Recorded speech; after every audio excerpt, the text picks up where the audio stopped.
Welcome to The Explainer. You know, in the world of science, there are some really big divides. Today, we're tackling one of the most fundamental ones. What separates all the elements into two huge families, metals and nonmetals?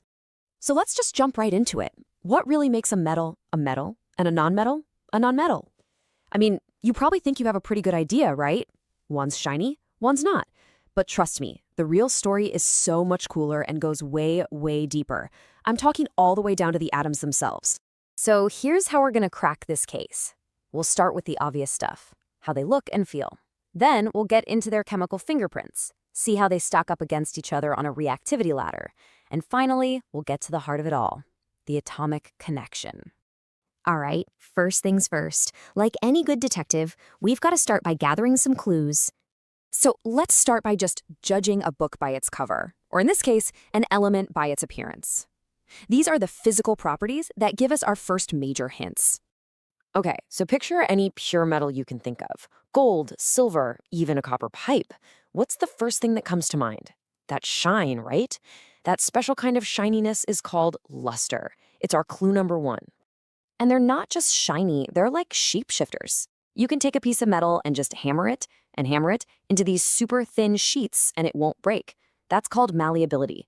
It's how we get things like that incredibly delicate gold leaf. And that's not all. They can also be stretched out, pulled into these long, thin wires. We call that ductility.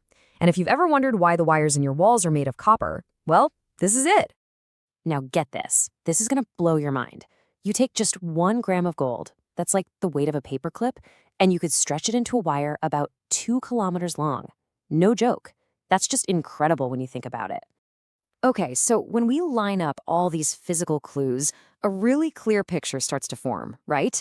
Metals are usually solid, hard, good conductors. They even make a ringing sound. Nonmetals, pretty much the opposite. It seems pretty straightforward. Case closed, or is it? Yeah, not so fast, because nature just loves to throw us a curveball. You've got mercury, a metal that's a liquid. You've got iodine, a nonmetal that's actually shiny. And then there's graphite, you know, the stuff in your pencil. It's a nonmetal, but it conducts electricity. These little rule breakers prove that we can't just judge an element by its cover. We've got to go deeper. So if looks can be deceiving, where do we go next? Well, we look at their chemical fingerprints. How these elements act in a chemical reaction. Now that tells us a much more reliable story. Okay, let me walk you through a classic experiment. You take a magnesium ribbon, that's a metal, and you burn it. It creates this brilliant white light and leaves behind this white ash. Now, the cool part, you take that ash, dissolve it in water, and test it with litmus paper. It turns blue. And that tells the chemist one thing. It's a base. And this little experiment reveals a huge rule of thumb in chemistry. Metals react with oxygen to form oxides that are generally basic. Nonmetals, they tend to form acidic oxides. Now that's a chemical fingerprint we can rely on, way more than just whether something is shiny. But of course, there have to be exceptions, right? Meet the chemical chameleons. Some metal oxides, like aluminum oxide, are what we call amphoteric. They just can't make up their minds. They can act like an acid or a base, depending on what they're reacting with. Pretty tricky. Okay, this is where it gets really interesting. Because not all metals are created equal when it comes to reacting. You have some, like potassium, that will literally explode if you drop them in water. And then you have others, like gold, that are so chill they barely react with anything. This difference lets us set up a kind of chemical pecking order. And how do we figure out that pecking order? We make them fight it out. It's like a chemical cage match. You put a more reactive metal into a salt solution with the less reactive one, and the stronger one just bullies its way in and kicks the weaker one out. It's called a displacement reaction, and it's pretty cool to watch.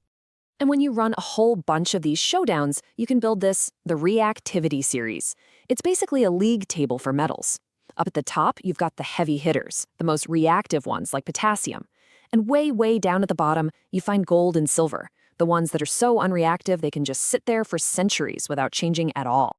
So we've seen what they do and how they do it. But we still haven't answered the biggest question of all. Why? Why do they behave this way? For that answer, we have to go small. Really small. We need to look inside the atom itself. Okay, the secret to, well, almost all of chemistry boils down to one simple desire. Atoms want to be stable. They want to be complete.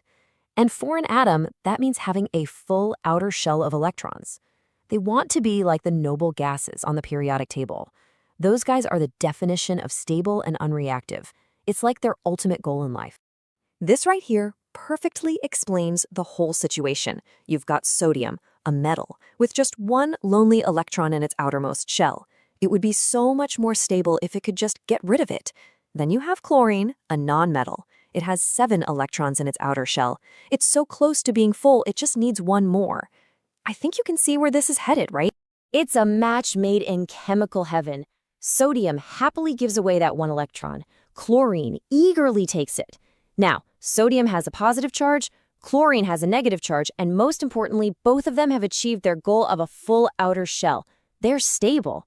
And since opposites attract, that positive and negative charge lock them together super tightly. And what do you get? Sodium chloride, otherwise known as table salt. And right there, that's it. That's the ultimate answer we've been looking for all this time. At their very core, metals are electron givers, and nonmetals, they're electron takers. This one simple difference, this tendency to give or to take, is what explains everything else. Their luster, their malleability, their reactivity, it all comes back to the electrons. So that really wraps up the fundamental divide. But it also opens up a new, really interesting question, doesn't it? We've talked all about atoms giving and taking electrons. But what happens when neither one wants to give them up? What if they decide to share instead? Well, that creates a whole different type of bond and a whole different story.